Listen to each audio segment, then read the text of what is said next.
For question number 15, I'm trying to expand the logarithm, and I have a 3 that's being multiplied by an x squared, and that's being divided by a y cubed. So I'm going to expand this using the product and the quotient rule.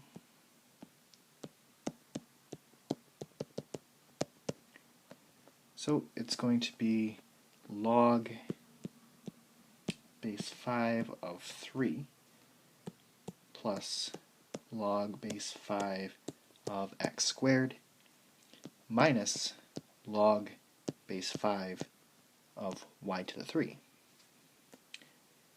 So now I want to bring down those exponents using the power rule. So it's going to be log base 5 of 3 plus 2 log base 5 of x minus 3 log base 5 of y. And that's going to be my final answer because I can't simplify log base 5 of 3.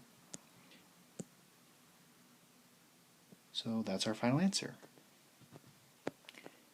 For number 17, I'm going to start by rewriting that without the radical. So instead of saying square root of x, I'm going to write x to the 1/2 power. And I'm going to use the quotient rule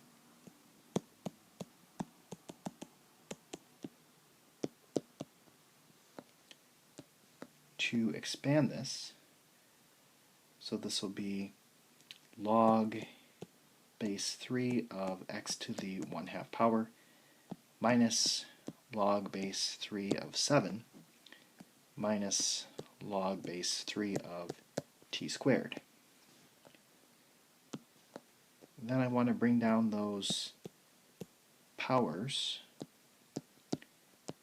using the power rule.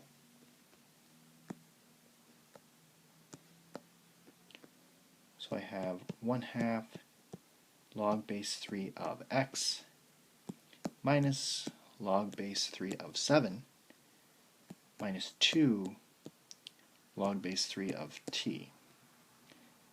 And that's going to be my final answer. I can't simplify the log base 3 of 7.